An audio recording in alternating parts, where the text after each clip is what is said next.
Hi, నేను మీ జశ్విన్. అందరికీ నమస్కారం. ఈరోజు మనం మాట్లాడుకోబోయే టాపిక్ మన భారతదేశంలో ప్రసిద్ధిగాంచిన విశిష్టమైన దేవాలయాల గురించి తెలుసుకుందాం.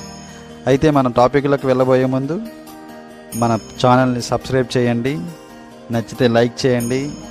ఈ విశిష్టమైన దేవాలయాల గురించి నేను చెప్పబోయేది మీకు నచ్చినట్టయితే షేర్ చేసి ఇంకో 10 మందికి తెలిసేటట్టు చేయండి.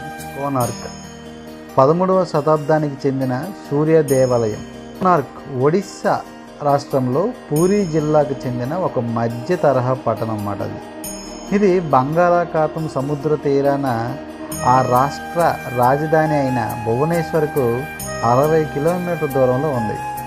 ఇది భారతదేశంలోని ప్రసిద్ధ పర్యాటక స్థలాల్లో ఒకటిగా నిలిచింది. ఇక్కడ నల్ల గ్రానైట్ రాళ్లతో కట్టిన 13వ శతాబ్దానికి చెందిన సూర్య దేవాలయం అనేది చాలా ప్రసిద్ధిగాంచింది. దీన్ని తూర్పు గంగా వంశానికి చెందిన నరసింహదేవుడు అంటే 1236 నుండి 1264న అతను నిర్మించాడు. ఈ ఆలయ ప్రపంచ వారసత్వ పరిరక్షిత ప్రదేశం. సూర్యుని రథం ఆకారంలో నిర్మించిన ఈ ఆలయం నగిశీలు చెక్కిన శిల్పాలతో అలంకరించబడి ఉంది. ఈ ఆలయ సముదాయం మొత్తం 7 బలమైన అశ్వాలు అంటే గుర్రాలు, 12 జతల అలంకృత చక్రాలతో లాగబడుతున్న పెద్ద రథం ఆకారంలో కట్టబడిందనమాట. యాక్చువల్లీ దీని ఫోటో ఇలా ఉంటుంది. కోనార్కుల సముద్ర తీరాన నిర్మించిన సూర్య దేవాలయం సూర్య గమనమునకు అనుగుణంగా ఈ ఆలయ నిర్మాణం జరగడం అనేది అద్భుతంగా కనిపిస్తుంది.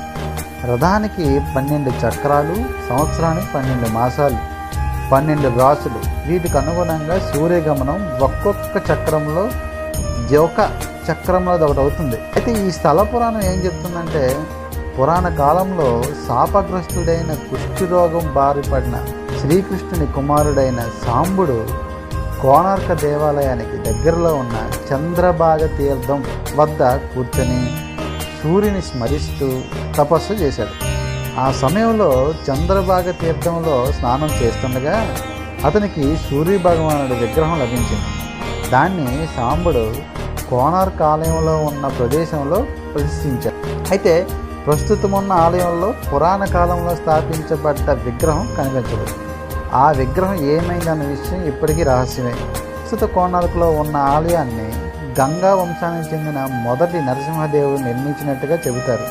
ఆ రోజుల్లో దాదాపు 1200 మంది శిల్పులు 12 ఏళ్ల పాటు కష్టపడి ఈ ఆలయాన్ని అయితే ఈ సూర్యదేవుల్లో ఎన్ని చిత్రాలు ఉన్నాయంటే, ఆలయం రథాకారం కలిగి ఉంటుంది. ఆలయాన 12 రథచక్రాలు కలిగి ఉంటుంది. దేవాలయము పైన పద్మము, కలశము ఆకర్షణీయంగా చాలా బాగా చెక్కబడి ఉన్నాయన్నమాట. ఖజరహో మాదిరిగా అంటే ఖజరహో ఎలా అయితే శృంగార రసభరిత శిల్పాలు విశేషంగా ఆకట్టుకుంటాయో, ఇక్కడ కూడా అలాంటి శిల్పాలు చాలానే ఉన్నాయి.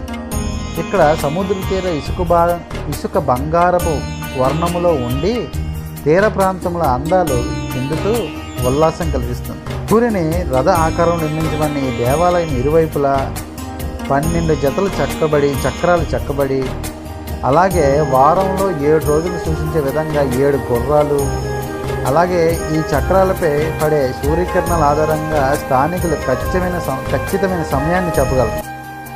సూర్య పరిభ్రమణాన్ని చూపించే విధంగా ఈ చక్రాలు చెక్కబడడం ఓ గొప్ప విశేషం. అలాగే ఈ దేవాలయం పైన అనేక శృంగారభరిత శిల్పాలు సైతం చెక్కబడి ఉన్నాయన్నమాట. కోనార్క్ ఆలయంలో మూల విరాట్ లేకపోవడం కూడా ఓ చెప్పుకోదగ్గ విషయమే. అయితే ప్రతి ఏడాది ఇక్కడ రథసప్తమి సందర్భంగా పెద్ద ఎత్తున ఉత్సవాలు నిర్వహిస్తారు. కోనార్క్లో సూర్యుని దేవాలయంతో పాటు అఖిలాండేశ్వరి దేవాలయం, అమరేశ్వరి ఆలయం, దుర్గా, గంగేశ్వరి, కెండూలి, లక్ష్మీనారాయణ, మంగళ, నీల, మాధవ ఆలయాలు కూడా ఉన్నాయి. ఈ సమయాల్లో భక్తులు దేవాలయానికి దగ్గరలో ఉన్న చంద్రభాగ తీర్థంలో స్నానం చేసి దేవాలయంలో ఉన్న నవగ్రహాలను పూజిస్తారు. అద్భుతమైన శిల్పకళకు, ఆధునిక పరిజ్ఞానానికి గుర్తుగా కోనార్క్ దేవాలయం పేర్కొనవచ్చు.